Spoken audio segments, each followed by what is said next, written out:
Parang nasahil lang pala talaga oras ko sa'yo. Hindi, kasi ano medyo alanganin talaga yung ano. Hindi naman sana ganun yung tawad mo. Parang ginagawa mo basura yung jacket ko eh. Ito, lumo kong tinatawanan. Seryoso kami rito. Hindi. Doon na kayo pagtawanan. Hindi. Hanggang doon lang talaga kaya. Big.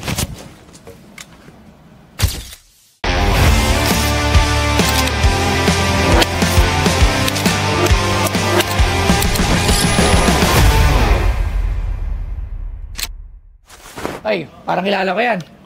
Si ano? Sa Batang Quiapo yan, si Bullet. Si Boss Bullet. Boss Bullet! Idol natin to sa MMA. Kaya nga, Boss Bullet.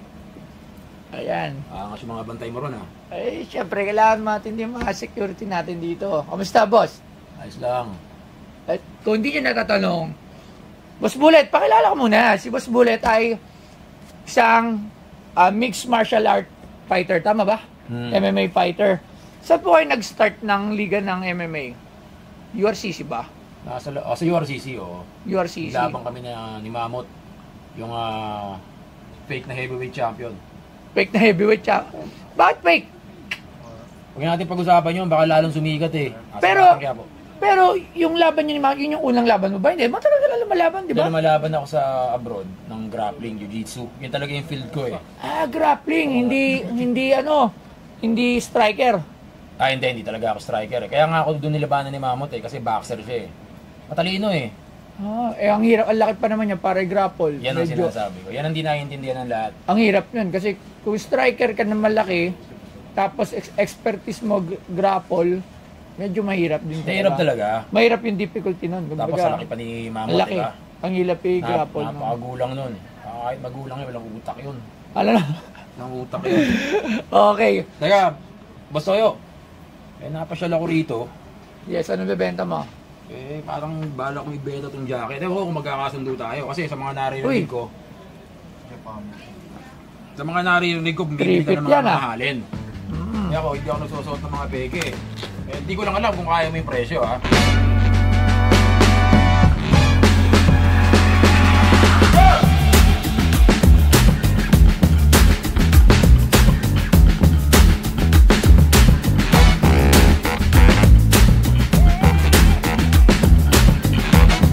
Si Hamilton ay ipinanganak sa Morocco, lumaki sa Paris, at lumipat sa California noong siya ay 24. Marahil ay kilala si Hamilton sa memorabilia na idinisenyo niya para sa mga bituin ng NBA, at siya mismo ay itinuturing na bahagi ng kasaysayan ng e-sport. Sa larong All-Star noong 1997, nang piliin ng isang panel ang 50 pinakamahusay na manlalaro sa kasaysayan ng NBA, ang bawat pinarangalan ay nakatanggap ng isang natatanging Hamilton leather jacket na inatasan ng NBA na isusuot sa seremonya. Dinisenyo din ni Hamilton ang mga commemorative jacket makalipas ang 25 taon nang ipahayag ng NBA ang isang 75 anibersaryo team para parangalan ang 75 pinakadakilang manlalaro sa kasaysayan ng NBA. Dinisenyo ni Hamilton ang mga jacket para kay Michael Jordan at da 1,976 na Chicago Bulls, na madalas naranggo sa mga nangungunang 10 koponan sa kasaysayan ng basketball. Ang Hamilton Championship Jacket ay ginawa din para sa 2002 hanggang 2002 Los Angeles Lakers.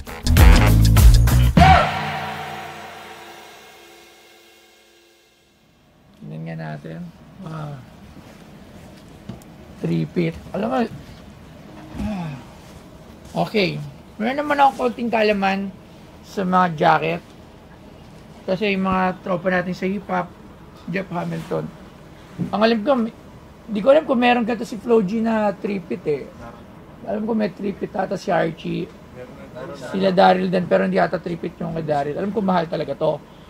This is something na ginagamit ng mga hip-hop. Wala na gawa ni Jeff Hamilton. Okay. Saan mo naman nakuha to, Papa? Hindi ako magkakape ng may asukal eh. Ano na? Magkano mo naman ito nakuha? Ay, magkano pala ito binibenta? Straight to the point tayo. Apat.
Straight to the point tayo. Apat na run. 400. 400. 400,000. Wow, mahal. Pero alam ko mahal talaga yan. Stella, tawag lang ako ng... Kasi isang kaibigan ko, bibenta rin ng mga jacket. Alam ko meron nga rin sila mga ganito. Kahit si Victor Miranda ng Cypher Philippines, isa siya sa mga kolektor ng mga... At isa sa mga pasimuno ng mga jacket na ganito. Marunong ba talaga sa mga original yun? Yes, marunong yun, marunong yun. Alam mo kasi marami rin peking Jeff Hamilton, ha? Isa yan, so... Ito na, atin. Hey, Papa Vic! Hoy, Papa Noy. Hey, magandang hapon. Papa, meron kasi dala sa akin si Boss Bullet. Ayan, kilala mo ba si Boss Bullet? Ayan. Jeep. Oh, Jeff Hamilton na 3-feet. Pero medyo worn na eh. Ano na siya eh, nakita ko, ano na siya eh, yung condition niya. May issue? May issue ba? Hindi naman, eto, tinan mo, may mga luma-luma na. Yung ganito. Yung talaga ang style niyan. Vintage? Vintage talaga ba to? Yan nga, vintage. Kaya nga Oo, vintage. vintage yan. So, ginawa talaga to, Tayo ano? Alin? Ayan, dyan na. Patingin lang. Ayan. Okay lang. Ano? Di ba marami rin peking Jeff Hamilton? Check natin yan. Check natin yung jacket na yan. Pero may mga lobat din ng mga peke. Paano malalaman ng orig? Ayan, check natin yung botones. Butones.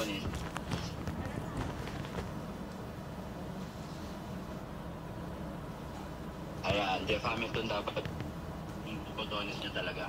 Jeff Hamilton. Tapos yung ano, yung sa likod. Jeff Hamilton ha, tingnan natin. Oo, Jeff Hamilton. Ayan. Jeff Hamilton naman nakalagay. Jeff Hamilton. Pwede makita yung likod, Papa? Dami naman pa naka-arte rito. Ay, siyempre, check muna natin kung original. Mamadali kasi ko, pupuntahan ako yun. Hindi, marami rin talaga lumabas na ano niyan, Papa, customize. Ah. Dito na sa Pilipinas. Ayan. 110% legit yan. Pero mukhang luma-luma rin talaga. Ha? Yan nga tumataas value niyan pag... Vintage talaga. Eh, no? Ano na siya, oh. Iba na yung kulay. Mga signs of usage yan pagka sa mga ganyan jacket, walang Original? talaga matagal. Yan. Yan sinasabi ko. Totoo yung sinasabi niya. Yan mamarunong talaga yan. Pag medyo lumang ganyan, diyan mo makikita yung mga vintage. Original ba? Tsaka sa ano, tsaka dyan sa ano, dyan sa quality, dyan sa quality ng leather yan. Tignan mo yung ano niya, tignan mo yung parang mundo. Tignan mo parang yung bola ng ano, yung leather ng bola, di ba? Oh, bola. Parang bola. Ayan o. Ayan, talagang quality. Ayan ang di nila talaga magagaya yung hindi yung pagkakagawa doon. So, original to. Anong year to ginawa? Alam mo ba yung mga ganito kung anong year? Nung nag-champion sila, ano yan eh? 1998. 1998. 96, 97, 98. Oh, so nilabas to ng year na yun, ganon? Ganon? Hindi, una, onward. Siguro 99 onward. Ayan. Yun, mga 99 nga yan. Yung mga nakikita natin sa market. So, 20 years na rin. 2000. 20 years na rin talaga. Okay, magkano yung ganito? ganyan, ang market value niyan, nasa 340. 350K. Alright. Sige, maraming salamat, Papa Vic. Thank you very much. Thank you. Ating.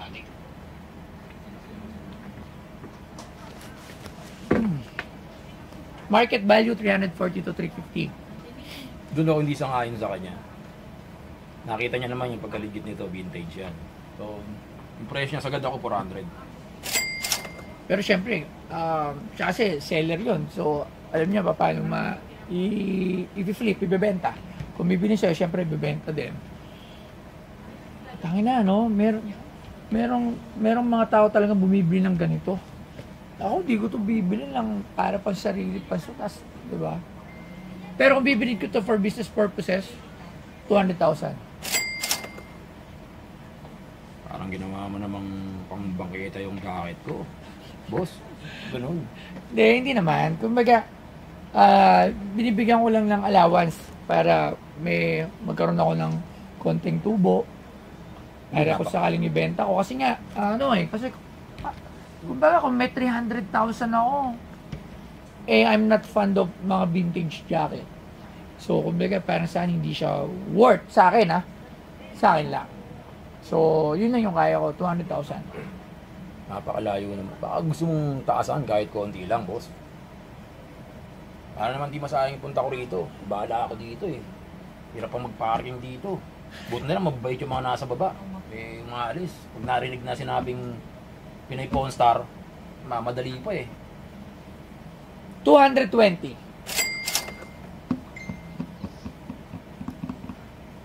Di kaya eh. Okay, 350 sa lubong tayo. Magkatapusan lang tayo.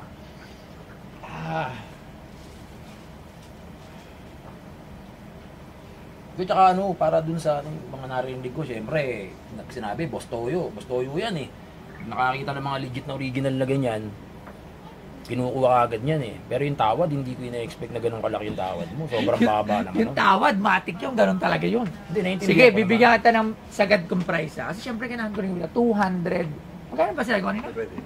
230,000.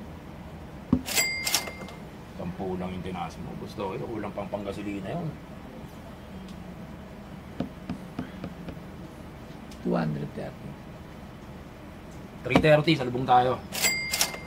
Hindi talaga kaya ng 330. Hindi kaya. 230. Sige, para magkasundo tayo. Negosyante ka, alam ko eh. 300 sa lubong tayo. Para magkatapos lang tayo. Para hindi masayang ipunta ko rito.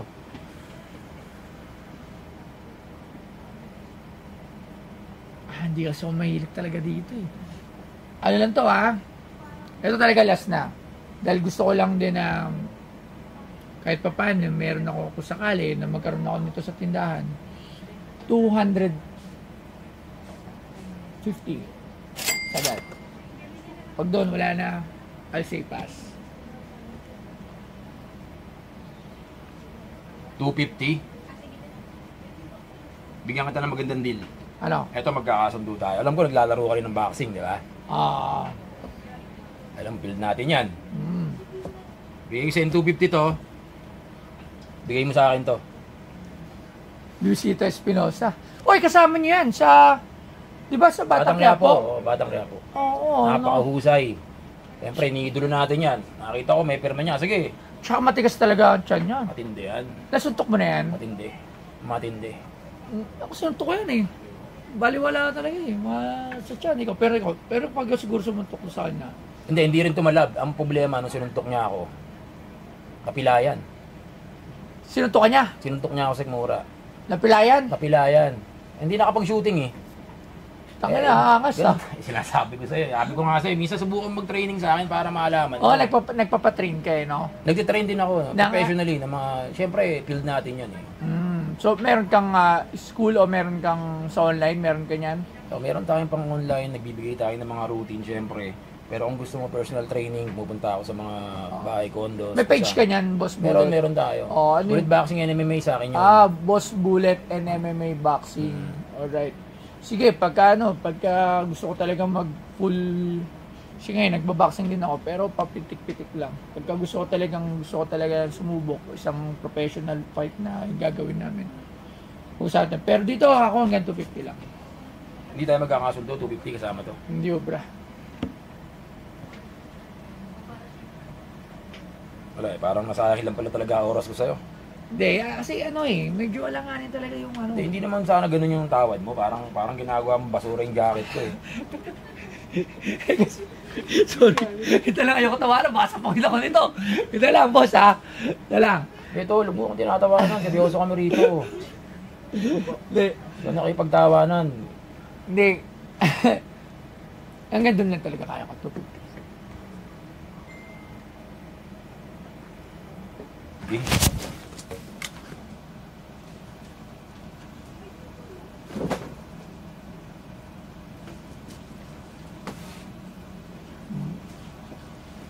Malay mo, pagka tagal. Pero sa ngayon, 250 lang talaga. Hindi, salamat na lang. Pinayang mo lang din yung oras ko. Pero ayos lang. At least nakita ko yung Pinoy Pawn Star. Napakarami talaga memorabilia rito. Talagang ibang level din eh. Pero Salamat. hindi yung ine-expect ko na ganito. Lalo na sa'yo. Pasensya na kasi kailangan ko rin talaga kumita. Alam mo naman yun. Maraming salamat.